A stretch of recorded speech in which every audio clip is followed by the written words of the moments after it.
पिता श्री महेश चाक निवासी नहीं लिखा इसमें, कक्षा 10वीं में 77% अंक आपने प्राप्त किए। दीपक चाक है क्या? मिल गया। मुस्कान ध्रुवकारिया पिता श्री सीताराम कक्षा 12वीं में 62% अंक आपने प्राप्त किए हैं।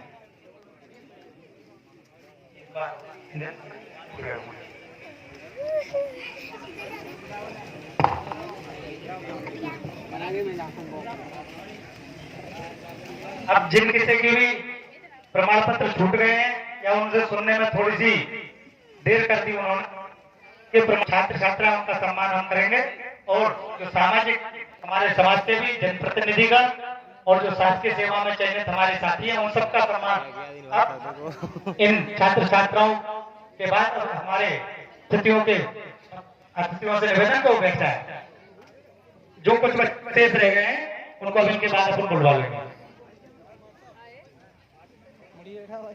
मुड़ी नीचे कर देख ले, मुड़ी नीचे नहीं करी, नी फुटेज खराब कर रहा यार।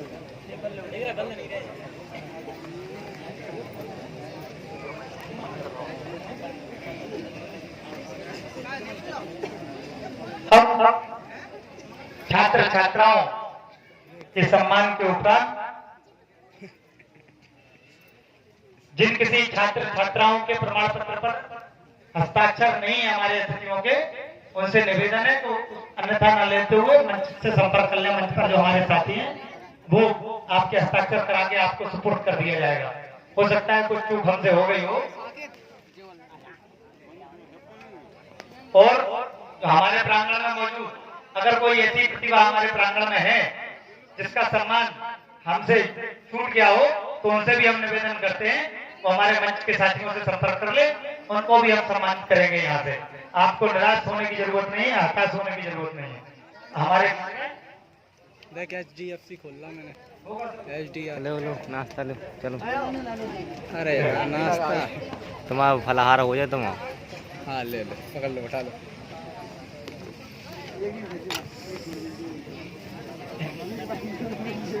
चलेगा पुरानी साइज को लेंगे अपन की 2014 में 10th करी थी, बाकी ले ले 2016 में तो आदरणीय बंधुओं हमारे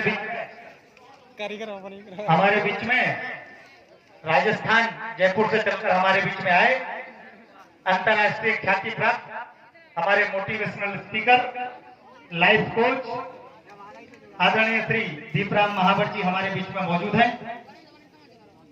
इन्होंने अभी एक बुकलेट हमारे सभी छात्र छात्राओं को अपनी तरफ से दिए। ये बुकलेट इसमें बहुत सारी आपके जीवन में काम आने वाली। चल आगे आपसे रिकॉर्डिंग चालू कर।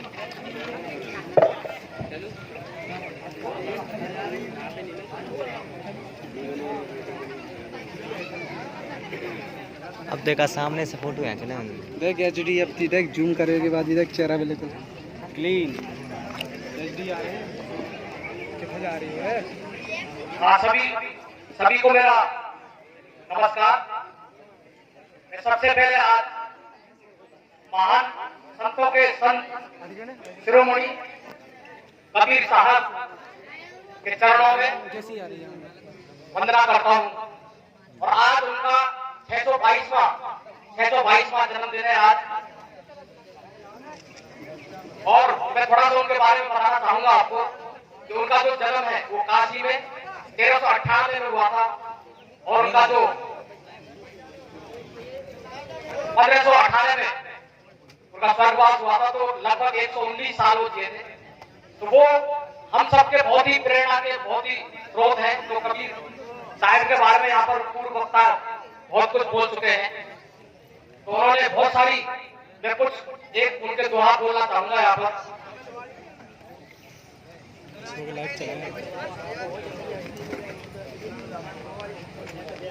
जैसे कि उन्होंने जो विशेषकर आज के जो हमारे जो बच्चे हैं, मैं जैसे कि यहाँ पर जो एंकर है उन्होंने बोला था कि मैं पूरे हिंदुस्तान में निःशुल्क मोटिवेशन सेशन लेने के लिए जाता हूँ। तो मेरी एक छोटी सी कोशिश है मेरी, लोग मुझे प्यार मोहब्बत करते हैं इसलिए मैं यहाँ पर जाता हूँ।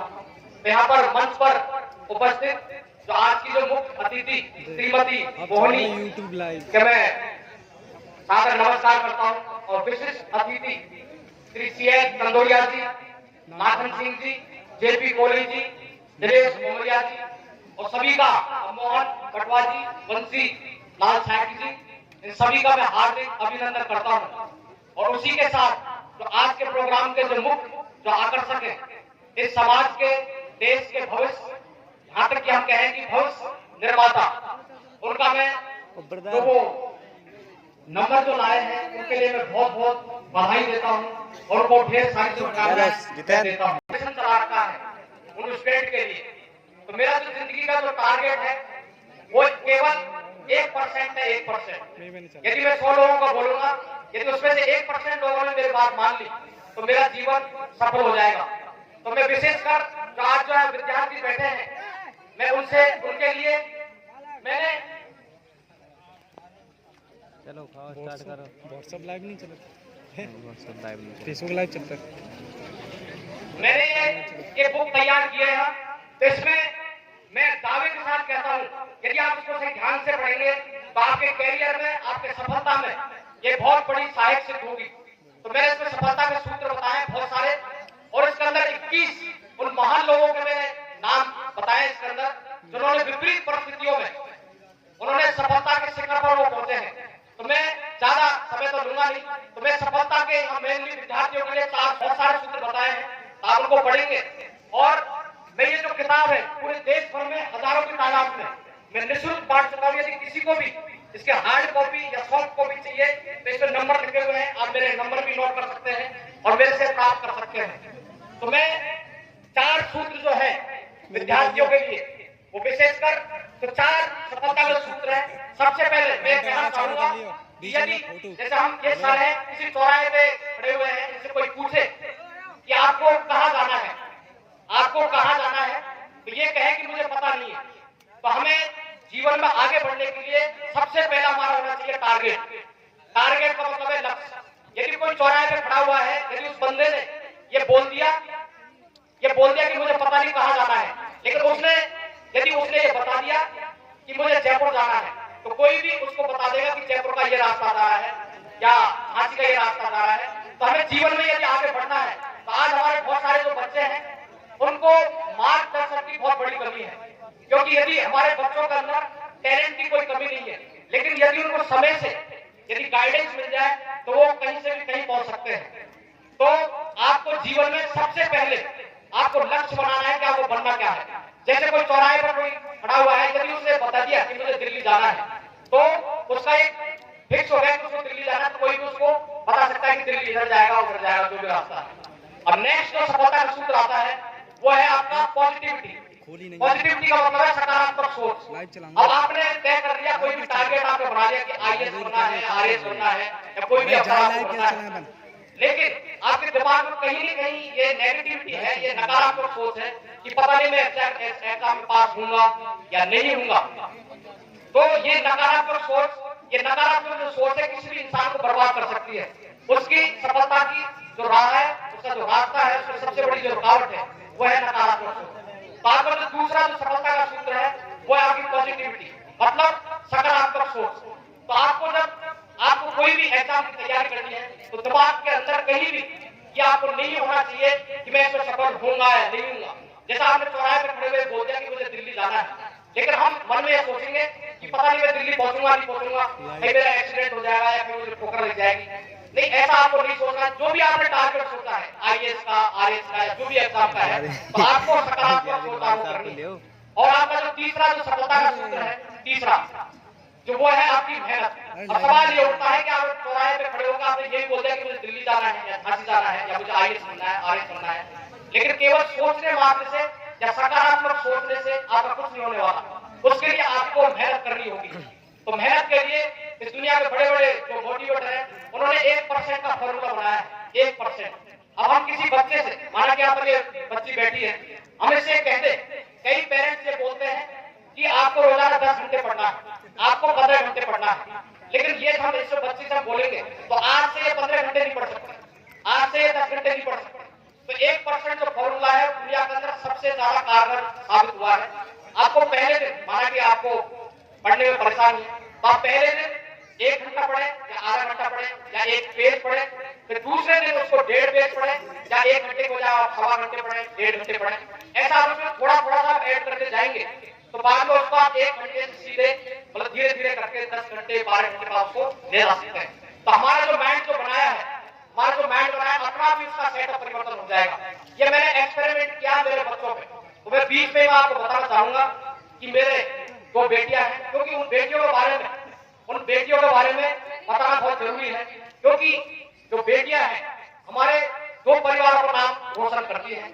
और मैं सभी से यहाँ पर जितने भी लोग हैं उनसे मैं सबसे हाथ जोड़कर मैं निवेदन करूंगा कि विशेषकर बेटियों को जरूर पढ़ाएं, क्योंकि यदि पढ़ी लिखी, क्योंकि हम जो इंसान है उसकी जो पहली जो पाठशाला है वो माँ है।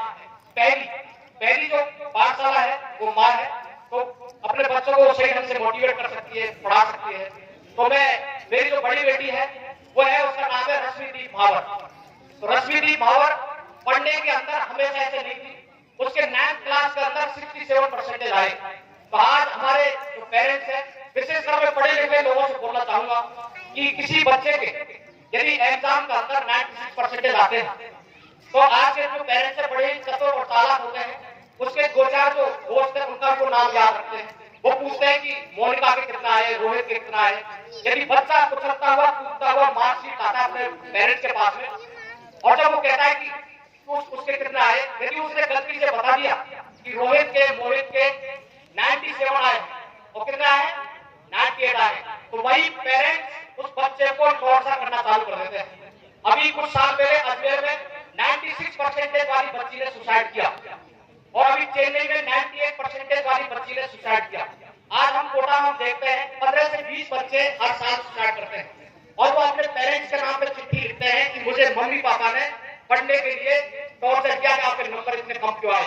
अरे सवाल ये उठता है, यदि किसी के 97 या 98 नंबर आ जाते हैं तो इस बात की कोई गारंटी नहीं है वो जिंदगी में कभी सफल होगा। और यदि किसी के 50 नंबर आ जाते हैं तो इस बात की कोई गारंटी नहीं है कि जिंदगी में सफल नहीं होगा। ऐसे मेरे दोस्त हैं जिन्होंने 10th और 12th मैं आपको इसलिए सुना रहा हूँ, वो मेरे कोई पढ़ी हुई कहानी नहीं है। मेरे जो दोस्त हैं उन्होंने 10th और 12th जो पास है वो 5 बार पास। हमारे मोबाइल है, उस जमाने में मोबाइल नहीं हुआ करते थे। उस जमाने में जब उस लड़के ने देखा उसके जो 3 दोस्त हैं वो रोजाना पढ़ रहे हैं तीनों, अब वो मेरे से कहते हैं कि दीपराम जी वो रोजाना वो पढ़ते थे। तो मैंने 1 दिन 2 दिन 3 दिन 4 दिन देखा, फिर मैंने पहले दिन मेरे सोचा ये पढ़ रहा है, फिर मैं क्या करूं। तो उन्होंने 1 दिन आधा पेज पढ़ा, 2 पेज पढ़े, 3 पेज पढ़े, और आपको ताज्जुब होगा उस समय 94 में लोग 2-2 3-3 साल एग्जाम देते थे, और राजस्थान में 650 सीटों बात रखी थी उस समय। तो उसका पहले चांस में पीटी में सिलेक्शन उसका हो गया। तो उसका पीटी में जो टाइम की बड़ी मेरे तो मैं पूरे देश भर में जो मोटिवेशन सेशन करता हूँ कई घंटे चलते हैं, तो यहाँ पर क्या टाइम भी ज्यादा हो गया मेरे पास में सुनाने के लिए तो बहुत कुछ है, लेकिन मैं ये उदाहरण आपको इसलिए दे रहा हूँ। तो उन्होंने तैयारी की पीटी की और पहले चांस उनका पीटी में हो गया, और आज वो बहुत बड़े अधिकारी हैं। ऐसे ही मेरे एक दोस्त है जो 12th के अंदर फिजिक्स केमिस्ट्री मैथ में फेल हो गए, लेकिन मेरे जैसे किसी पागल ने उसको समझाया कि बेटा आपको इस साल अच्छी तैयारी करनी है और आपको पीटी में भी सिलेक्शन होना है और 12th में भी आपको सिलेक्शन मतलब पास होना है। तो वो उन्होंने दूसरे साल 12th भी पास किया और उसमें 78% बनी 78%, और बाद में उनका पीटी का अंदर भी सिलेक्शन हुआ। मेरा यहाँ ये 2 मेरे जो रियल एग्जाम्पल आपको इसलिए बताया है, मेरा उन पेरेंट्स से हाथ जोड़कर निवेदन है, यदि किसी बच्चे के 60% या तो मेरी जो बच्ची है, अब मैं बच्ची के ऊपर आता हूँ, तो मेरी जो बड़ी बेटी है उसकी 67% है 9th में, 10th में उसके 94% आए, 11th में 98.5% आए, और वो IIT के अंदर सिलेक्शन होगी मात्र 16.5 साल की उम्र के अंदर। तो उसके लिए ताली हो जाए मेरे साथ से। नहीं खोया, उसको हमने मोटिवेट किया। आज उसी बच्ची के क्लास के अंदर 98-97% आते हैं। तो कहने वाला अपने मैं आप सभी से हाथ जोड़कर निवेदन करूंगा कि आप अपने बच्चों को मोटिवेट करें। मेरा जो मिशन और विजन है पूरे देश भर में मोटिवेशन के सेशन निःशुल्क लेने जाता हूं, और कहीं से 1 रुपए में नहीं लेता। आज मैं अभी पिछले 26-27 जनवरी को मैं भोपाल में आया था, जैसे उन्होंने मुझे विनोद जी ने पिछले 15-20 दिन से फोन कर रहे थे। तो मैं आपको अब समाप्ति की तरफ में बढ़ूंगा। मैं तो कहने वाला इसमें मैंने जो मेरे बुक दिए इसके अंदर 21 छोटी छोटी मतलब एग्जाम करें। मेरा सवाल ये उठता है कि जब मुंबई के अंदर रिक्शा चलाने का बेटा आईएएस बन सकता है, पटना के अंदर ठेला खींचने वाले का बेटा आईएएस बन सकता है, और मुंबई में जो चौल बस्ती है, कच्ची बस्ती, उसकी जो बेटी है वो आईपीएस ऑफिसर बन सकती है। यहाँ पर कई बच्चे बहाना करते हैं कि मेरे पिताजी तो मजदूरी करते हैं, तो मैं क्या करूंगा। मैं आपको मेरे बारे में बताना चाहूंगा, मेरे पिताजी मजदूरी करते थे। गांव के अंदर मैंने सिलाई का काम करके, सिलाई का और मेहनत मजदूरी करके, और मैं पहाड़ में पत्थर फोड़ के, और मैंने सेल्फ स्टडी करके मेरे 1994 के अंदर पीईटी का सिलेक्शन हुआ और मेरी 12th रैंक आई थी, बिना किसी कोचिंग, बिना किसी ट्यूशन के। तो मैंने अपने बच्चों से, मैंने अपनी बेटियों से यही कहा, आई कैन, इस काम को ध्यान देना, I can then you can, he can then you can. यदि मैं ऐसा कर सकता हूं तो आप भी ऐसा कर सकते हैं। तो मैंने आपको तीसरा जो फॉर्मूला बताया था वो आपको मेहनत करनी है। क्या करनी है? मेहनत। और चौथा और लास्ट एंड फाइनल जो फॉर्मूला है वो आपका, कई बार क्या होता है कि हम किसी एग्जाम में माना कि फेल हो गए या कम नंबर हमारे आए तो आपको घबराने की जरूरत नहीं है। तो चौथा लास्ट एंड फॉर्मूला हुआ हिम्मत और धैर्य। यदि किसी के नंबर कम आ जाते हैं तो उसको घबराने की जरूरत नहीं है। मैंने आपको एक एग्जाम्पल यहाँ बताया, आप दोबारा फिर से आप मेहनत करें और सफलता आप जरूर प्राप्त करेंगे। तो मैं इस स्पीच को यही विराम देना चाहूंगा, क्योंकि और भी यहाँ वक्ता बोलेंगे और यहाँ पर बहुत सारे लोग हैं। और यदि खुशी होगी, आप देश में किसी भी कोने में आप मुझे, आप 10-15 दिन पहले मुझे आप बता दें तो मैं कहीं भी निःशुल्क, और मैं जो किताब है फ्री ऑफ कॉस्ट बांटता हूँ। और मैं यहाँ पर एक घोषणा में करूंगा, 10th में जो बच्ची फर्स्ट जो बच्ची आई है उसको मैं 1100 रुपए उसको बतौर पारितोषिक देने की घोषणा करता हूँ। जब 10th के अंदर किसी फर्स्ट रैंक आई है और जो सेकंड जो रैंक आई है उसका मैं 500 रुपए देने की मैं घोषणा करता हूँ। आपने मुझे बुलाया, मुझे आप सम्मान दिया, उसके लिए आपका बहुत बहुत धन्यवाद। सभी एमपी वालों का, दतिया वालों का, और मैं राजस्थान से आया जयपुर से, उसके लिए आपका बहुत बहुत धन्यवाद, शुक्रिया, थैंक यू। बहुत बहुत धन्यवाद आदरणीय दीपराम सर जी। आपने बहुत ही अपना अनमोल और व्यस्ततम समय में से जो समय हमारे इस मंच को दिया, ये मंच आपका तहे दिल से शुक्रगुजार है। हम प्रयास करेंगे कि आने वाले समय में भी आपके साथ जुड़े रहें। संस्कृत में एक श्लोक आता है विद्यार्थियों के लिए, काफी सारी बातें सर ने यहाँ बताएं कि काक चेष्टा बको ध्यानम, काक चेष्टा बको ध्यानम, कौन निद्रा तथेक्षा, अल्पहारी गृह त्यागी विद्यार्थी अब पंच लक्षण। विद्यार्थियों में जो लक्षण होने चाहिए अच्छे विद्यार्थियों के, वो लक्षण इस श्लोक में है। अब हमारे बीच में हमारे ही समाज के बहुत ही आदरणीय महेश पटवा जी, पूर्व प्राचार्य हमारे बीच में है, वो भी और इस कार्यक्रम के माध्यम से हमारे जो पूर्व वक्ता रहे हैं उन वक्ताओं ने हम लोगों को बहुत से प्रेरित करने वाली विचार और तथ्यों को बताया है। बंधुओं, अभी हमारे महावर साहब ने जीवन के उन्नति के वीडियो मस्त 3 चल आगे से फोकस में गुण बताए हैं, चल आगे से फोटो लेंगे। और उन 3 गुणों के साथ साथ मैंने एक दिन एक पेपर में पढ़ा था जो हमारे स्वर्गीय हमें ध्यान रखने भूतपूर्व राष्ट्रपति चलो हम जा रहे अब्दुल कलाम आजाद वीडियो हो उसे सेव कर लो। उन्होंने इसमें एक गुण और जोड़ा है। वो गुण ऐसा है, शायद आप सुन करके